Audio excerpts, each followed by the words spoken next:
Qabel ma bdew jiġu stampati l-kotba għal pubbliku, l-ewwel kellha tingħata l-libertà tal-istampa. Ġala darba l-Maltin kisbu dan id-dritt, bdew jidhru aktar u aktar pubblikazzjonijiet bil-Malti. L-ewwel nett l-istorja tal-istampar f'Malta mhijiex storja twila ħafna, jiġifieri qed nitkellmu l-istampar f'Malta ġie introdott fl-1642 illi meta tqisu mal-kumplament tal-Ewropa kien perjodu relattivament tard. Qed nitkellmu fejn fi żmien fejn f'Sqallija tard fl-1400, 1490 diġà kellek l-istampar. Għaliex ġara dan għandek numru ta' fatturi, u wieħed mill-fatturi ċertament huwa il-popolazzjoni limitata u n-nuqqas ta' nies illi kapaċi jaqraw. Jiġifieri inti f'kuntest ta' popolazzjoni żgħira ta' ftit eluf ta' nies u dawn il-ftit eluf ħafna minnhom huma litterati. Allura ma kellekx il-ħtieġa tal-istampar. L-istampar daħal tard 1642 fi żmien l-Orni. Fejn jidħol il-Malti? Il-Malti terġgħu tgħid kellek problemi kbar. Għaliex il-Malti pratikament qatt ma kien aċċettat salvo għal snin riċenti bħala il-lingwa nazzjonali tal-pajjiż. Jiġifieri il-Malti dejjem kien trattat bħala id-dialett tal-popolin.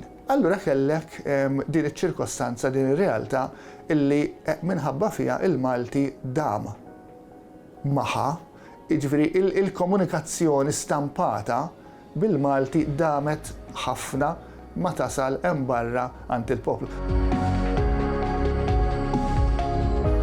Naturalment, l-ewwel xogħlijiet bil-Malti huma xogħlijiet reliġjużi. Jiġifieri sal-loti tal-libertà tal-istampa ħnajdu hekk sal-1939 daw in-naqriet ta' xogħlijiet bil-Malti huma appuntu xogħlijiet reliġjużi ta' natura kattolika reliġjuża. L-ewwel ktieb li nistgħu nsejħulu bil-Malti ġie stampat fl-1752 u kien kif forsi wieħed jista' jistenna fil-kuntest tas-seklu 17 seklu 18 traduzzjoni bil-Malti tal-Katekiżmu tal-Knisja Kattolika.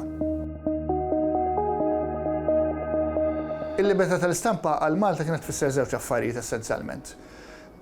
It-tneħħija taċ-ċensura preventiva, jiġifieri qabel kellek sistema fejn biex inti tistampa xi ħaġa, biex inti tippubblika ktieb f'Malta, irid il-permess tal-awtorità qabel ma jkun stampat. Dik ngħidula ċensura preventiva. U kellek il-gvern, u kellek il-Knisja fi żmien l-Ordni, u kellek l-Inkwiżizzjoni wkoll. Jiġifieri rid tgħaddi minn 3 passaturi ħanajdulhom hekk. Apparti minn hekk, żvilupp ieħor importanti li l-Gvern Ingliż ta' permess biex jinfetħu stamperiji privati. Il-Maltin daw iż-żewġ konċessjonijiet ħatfuhom mill-ewwel il għaliex ħanajdu hekk mill-lejl għan-nar Malta fetħu għatta stamperiji. L-indipendenza kien hemm il-qawmin tan-nazzjonaliżmu, dak li għamilna nazzjon, x'inhu dak li għamilna nazzjon. U fost l-elementi kollha kien hemm il-lingwa, b'mod ovvju hija l-lingwa.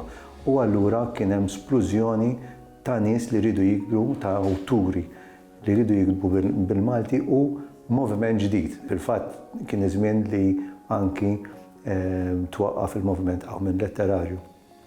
Però kien iż-żmien fejn għandek numru ta' nies, numru ta' studenti, numru ta' nies ġej minn kull imkien li bdew jaraw il-Malta bħala nazzjon ġdid, bħala sfida ġdida li inti anke aħna rridu issa jkollna letteratura ġdida ta' min insemmu ġifieri l-Oliver Frigieri fil-bidu ġew Traversara, Franz Ammut, Giuseppe Scuti li kien ġej anke mill-perjodu ta' qabel imma mal-indipendenza il-kitba tiegħu prolifikat.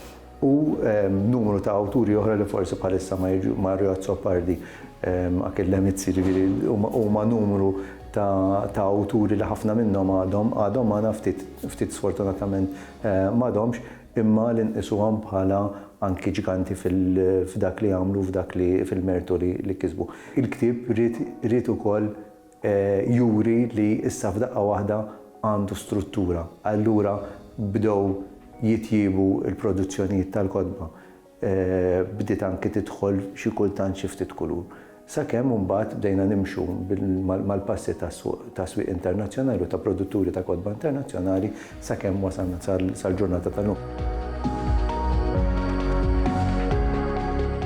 Illum il-ġurnata, il-kodba bil-Malti saru ħafna aktar ikkuluriti, kemm fid-dera kif ukoll f'aspetti tekniċi oħra ta' produzzjoni.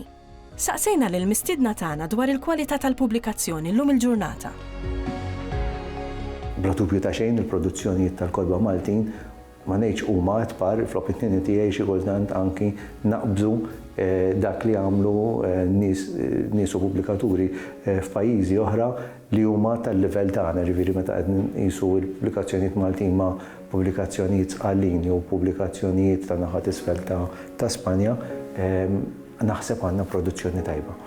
Bla dubju ta' xejn ngħid ukoll li gburi li l-prodott tal-lum meta naqabluh ma' dak ta' 55 sena ilu issa huwa ferm aħjar u naħseb li kieku għadhom ħajjin dawk l-awturi li ħallewna ikunu gburin bil-prodott tagħhom li jaraw llum u li għadu jinbih u jilħaq iswieq ta' pajjiż totalment modern u ġdid.